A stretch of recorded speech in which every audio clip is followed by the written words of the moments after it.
Warmest and finest greetings, viewers. Welcome to yet another exciting, exquisite episode of the Personality Show. I'm your host, Blessing Makaveli.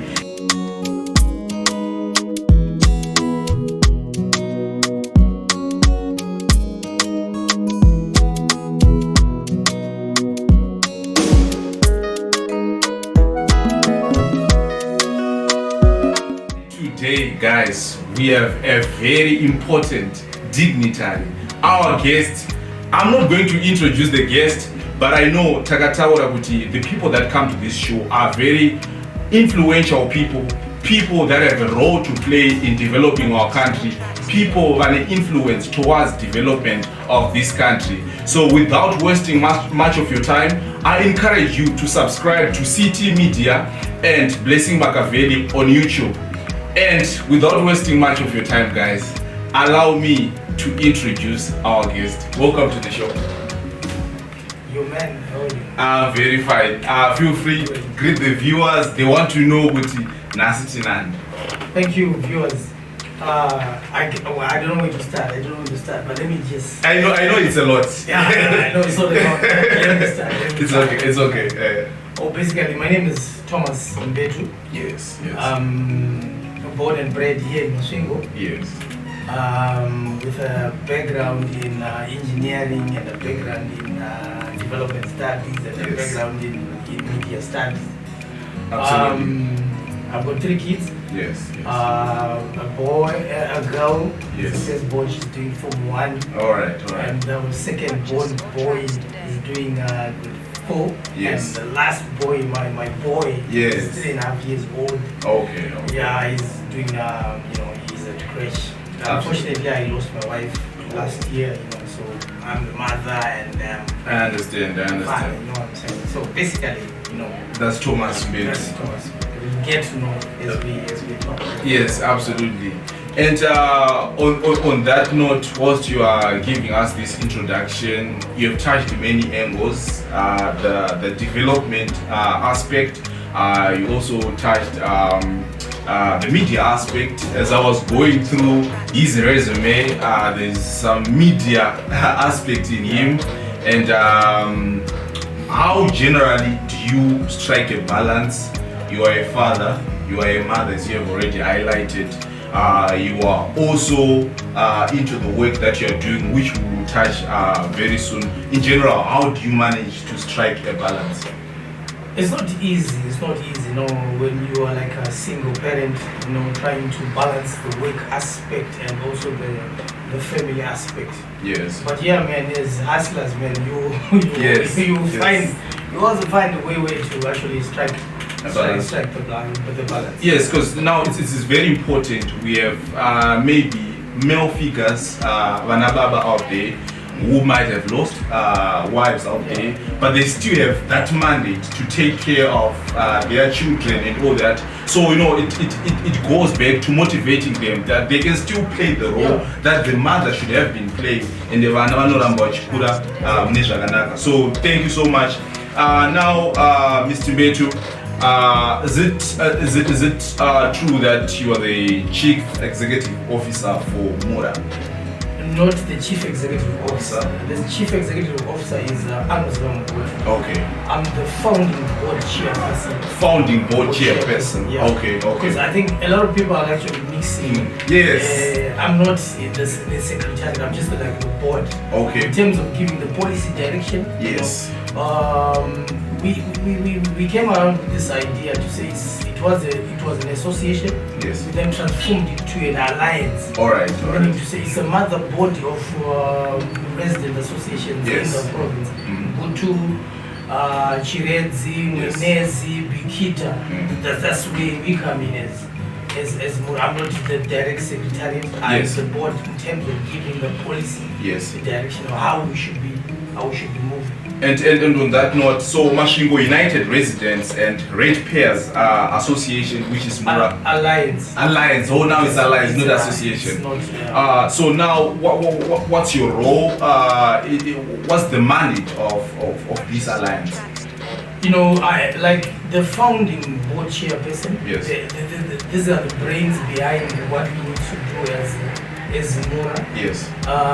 Looking at the objectives, shaping the mandate, shaping the vision. Yes. The vision in terms of service delivery. Yes. Our major role is to do with the service delivery, the water issues, yes. The roads issues, and anything to do with service delivery in terms of maybe the council, yes. as SI, and any person who's actually providing service to the residents. So we are the bridge, yes, between the residents and those service providers. Exactly.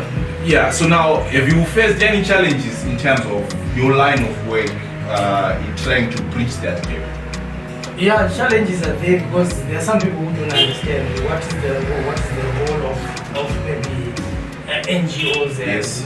Some think we are anti-government. Yes. And, they kind of they are always paranoid when they yes, see. They always when they see us, they think we want to look for more shine. Yes. So that is the challenges. And at one time in 2013. I was on number 10 in terms of the people with the most wanted people. Most wanted. This is on public record. If you just go on the internet and Google Thomas Mbetu, you find it at one time. One of the most wanted. We're 10 of us. It's already people wouldn't understand what's wrong. And it brings me now to the next question, which talks of this bill. I don't know if it's now into act, which was around sort of regulating the operations of non-governmental organizations. Did it in any way was it going to affect this alliance? Definitely, because I think it went through all the stages. Yes. I think we're just waiting for the president to confirm that this is how we do. Yes. But now basically what it means that the government will have a bigger role yes. in terms of putting their sniffer dogs, everything, what are you guys doing, and some of these things. We are supposed to be independent body, yes. so that we can also give insight to the government in terms of where they're making mistakes. Yes. So we should be the watchdogs. Yes. So when the people who are supposed to be watchdogs are the ones watching now. Yes. Definitely. We are still having the personality show, and our guest is none other than Mr. Thomas Mbetu. Thank you for bringing that aspect. And let's talk about you having worked with Zim Rights. What has been your contribution with Zim Rights? Okay, let me start from the word go. Yes. I've always wanted to work with people. Yes. With the community. Yes. But my dad had a different vision. My dad wanted me to get into engineering. Oh, right. So that's why you see my first qualification is to do with engineering. I did automotive engineering. Oh. I'm an artisan. Oh. So I said, just for my dad, yes. for him to be happy, I had to do engineering first, and I had to look for what I wanted to do. What you're passionate about. Yes. That's when I said, how then do I work with people? Yes. I think I can do better if I go into the media. Yes. Media space. Yes. So then I pursued for my degree in media studies. Yes. I then relocated for some time. You were studying at which institution? I did with Zoe. Zoe. Yes. Okay. Yes. Then relocated a little bit to Malawi, where I was working for a radio station called Zodiac radio station. All right. That's when I started pursuing my degree, my master's in development studies. Okay. That's when I came back to Zimbabwe to say, okay, fine, let me try to see where I can fit. Yes. In terms of the development work and maybe saying the people's story. Yes. I was lucky to have been born maybe with a silver spoon in my mouth. Absolutely. Really, I didn't struggle, but I could see that when I was growing up, there were some people who had no voice. Yes. So I wanted to fill in that space. Absolutely. So the first job I got was at the Crisis in Zimbabwe Coalition. So it's a coalition of most human rights organizations. Yes, I know that one. I had a stint there for a year. Okay. And there was an opportunity which actually came after the Zim Rights. Okay. Then I joined the Zimbabwe Human Rights Association. This is where most of my work was at, in terms of the human rights work, the media work, and the community work. Yes. In Harare for some time. Then I was relocated to Masvingo. Yes. I came here as a young boy, as a young man, to head Masvingo, yes. to head Midlands province, wow. and also Manikale. Yes. So I had I had a lot of things to yes to do. I loved my work. This is what I wanted to do. So in terms of the structures, in terms of the membership, yes, it's only Zimrez just comes number 3. All right. From the ruling party, the structures all over the province. Okay. With the opposition, the MDC that time. Yes. The structures all over, and the next organization coming up with provincial chairpersons all over. And ward committees all over. It was named Zimrez. All right. So I was given that mandate to actually head those 3 provinces. Wow. This is something I loved doing. Yes. And I said, okay, fine. How old were you by then? I think I was in my 30s, Wow. my early 30s. Okay. Yeah, just telling about 30. Okay. Yes. Now, Mr. Mbetu, I would want to ask you now, what message do you have maybe to a parent who is saying, I want my son or my daughter to follow this particular path. I want my son to be a lawyer, I want my son to be an accountant, but probably maybe the son is gifted in sports or in whatever. What would be your message, considering you managed to make your father happy, but at the same time you had to make sure you fulfill maybe the calling that you had? What's your message? I think it's a little bit easier now because our parents, there were those parents who would say, okay, I want you to do this. Yes. And you had to do it. Yes. But it's now better as us, the younger parents, and yes. I see that there are more conversations now yes. in terms of what we want to do. So I say to the parents out there, and why you want to do it. Yes, why you want to do it. It's like now we are talking about sport is now big business. Yes. So it's just to encourage the parents to say, okay, fine. We don't want somebody who's just high in sports there and low in academics. Yes. So we need to strike a balance. Yes. It's better to have someone who's just average. Yes. In terms of academic. Yes. So that you can comprehend, you can actually relate, you can Yes. actually see what's going on. Absolutely. Yes. And then maybe you excel in your sports. Okay. So it's about just finding your space Yes. in the community to say, what do you want to do? Yes. So my young boy, the young man, the one I said is 3.5. Yes. The guy is an athlete, he can run. Yes. So I'm actually trying to, I'm seeing Usain Bolt in the near future. Yes. So what I want to do, I want to balance his Yes. academic work and so I think let's embrace the schoolwork, the academic side, and even the sports side. Absolutely. This is a complete student. Yes. You are hearing it for yourself. Let's embrace all the dimensions that our children have, because you never know. Maybe, he or she might be the next big thing out there. Yes. And now to talk about your social life. What do you do when you're not doing anything to do with work? What does Mr. Mbetu do? I've got an addiction for golf. Golf. I play golf. Wow. On every Wednesday. Yeah. I block my things on Wednesday unless there's something which is very pressing. I play golf every Wednesday. So it's a golf day. So my boys know. Daddy, today I know you're going for golf. That's why you're dressed low like this. Yes. I love my golf. I love traveling. Yes. And I do a little politics. I have got my side hustle. Besides on the organization side, I started a small business. I'm into earth moving, still growing. Oh, I'm wow. also into hardware. Yes. And motor space. So That's this is the business side. Is also my passion also. Because that engineering background now, I think it stuck on me. Yes. I can't let it go. Oh, yes. So this is how maybe you are finding a way to make sure that it benefits. Yes, I get what you're saying. Someone is watching the video right now. They are stuck. Maybe financially, they want to do something, and this video has to be motivational to them so that they start going. People are going through a lot of things, be it mental health. Particularly among the youth, we can talk about substance and drug misuse. All these issues, they're actually bedeviling the youth and young people. What could be the message of encouragement or motivation so that we ensure that we start things getting to go? What would be your message of motivation? Yeah, that's a very important question to say. I'm pained Yes. when I look at the young guys maybe from high school, from university. Yes. When I see that, I don't see a future because maybe what they are going through, they will drugs or what they say, alcohol, abuse. So my passion in terms of trying to work with the people, yes, I've always wanted to work with the youth.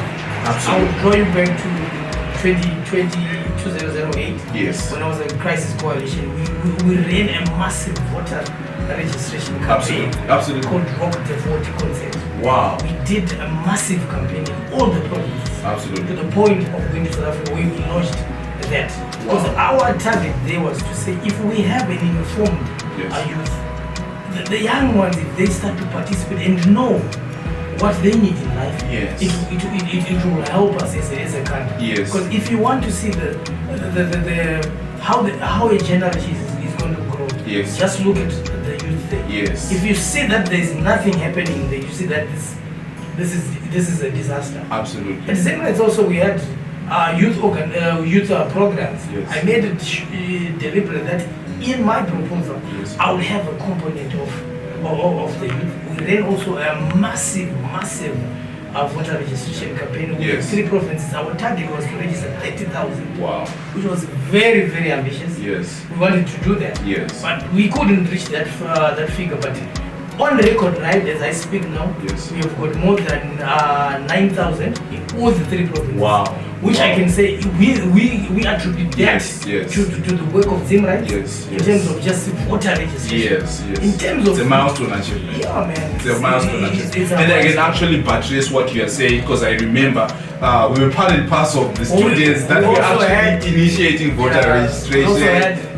With the student from Great Zimbabwe. Yes, and you organized something for the registered voters. They come. Yes. So I appreciate all the work and initiatives that you're pushing towards that line of work. And now let's talk about the political aspect of you. What are your aspirations? Are you participating in the forthcoming harmonized elections? The viewers would want to know. Are you? Do you think you're participating? Yeah, I was nominated in Ward 9 where I've stayed since 1983. This has been my home, man. This is, you know, Ward 9 is me and I'm Ward 9. I understand what you're saying. I was nominated for the post of councillor. Yes. Representing the Triple C. Okay. And we've got 2 also competent guys who also nominated. Yes. So it's a battle between the 2 guys and myself. So we're just waiting for the process to actually unfold. To unfold. So we're just waiting for the candidate there. Whoever is going to come up victorious, then we're going to support that candidate. Absolutely. Say, okay, fine. Let's move. Let's go. Okay. And how do you see politics, maybe in general, in Zimbabwe? What's your comment towards the political status quo? Yeah, the politics in Zimbabwe hasn't yet matured. Yes. I'm afraid to say that. The issue of the thought leadership, the critical thinking amongst the people, and that, you know what I mean? Maybe most of the people believe that if we don't agree, we have to fight. Yes. If we don't agree, we have to insult each other. Yes. So I'm glad now that Advocate Nelson Chavisa came up with a new type of thought leadership. Thought leadership in terms of what do we want to do. We don't want a contestation of fights in terms of Zibake right now. Yes. Our ideas should actually converge, and we have a contestation of ideas. What is your idea? Put your idea there, I put my idea there. Let's bring the ideas to be there. We watch who list the ideas. Yes. You know what I'm saying? So I think with the coming in of the Triple C, under the capable leadership of Advocate Nelson Chavisa, we will have better politics going forward. Absolutely, and now it's citizens coalition for change. Citizens at the center. We are saying we don't want to say this is only about the politicians. Like way before, it used to be the politicians. We are saying no. Let's bring in the citizens. So it becomes a grassroots approach. It becomes a grassroots approach in terms of like. You should be wanted by the politicians themselves. You should be wanted by the citizens themselves. You should also be wanted by the stakeholders. So, you should be a total package.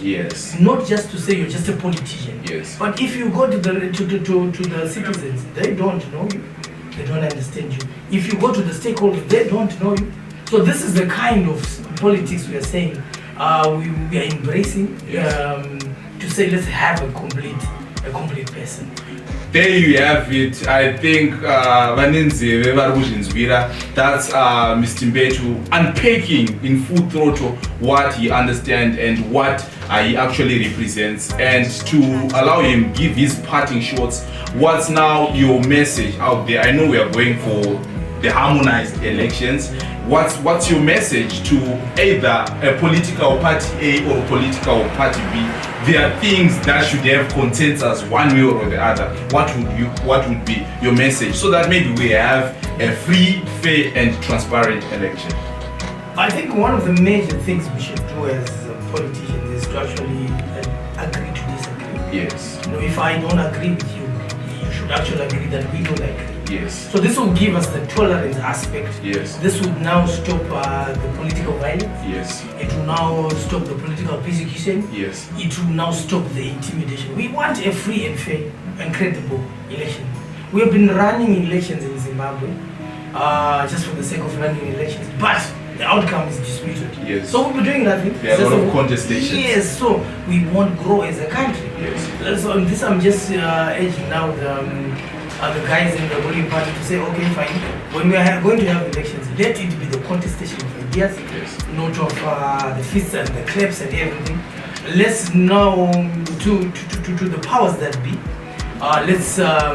Let's embrace the election results. If the opposition wins, man, fair and fine. It's a game. Yes. You try next time. Yes. You come back and you organize it as well. Yes. And try for the second show. So let's have peaceful elections, credible elections, and let's not force people like in the rural area. People are frog marched. Someone, a headmaster, imagine saying I can't write. That's really bad. But you're a teacher. How come you're saying you can't write? That's really bad. This is because of the intimidation, because of all the political wrongs. Yes. So let's go into the election on a clean note. In general, also in the triple C, we might not agree in some of our candidates. In terms of who should represent let it also be a contestation of ideas. Absolutely. I should not insult the other guy. Yes. I should just sell myself. I want to do this, I want to do this. And I should also allow him or her to actually come also to the party and say, I want to do this. And then we leave it to the people. The best men. To the citizens, to the politicians and to the stakeholders to decide who they want their leaders to be. Because what I know is that the people know their leaders and they know what they want. So let's allow them to actually choose their leaders. Thank you so much, guys. Time we have a lot to talk about with Mr. Mbetu. I know he might be a little bit tied up, but we will always organize another time with him. Fully unpack some of the issues that unpack in today's interview. It has been the personality show. I remain yours truly, Blessing Makaveli, and I want to give a special shout out to the cameraman Tadiwa Calvin Muvei. Subscribe to CT Media. Remember, peace. Thank you so much. Thank you, Mr. Makaveli. Thank you so much. Thank you.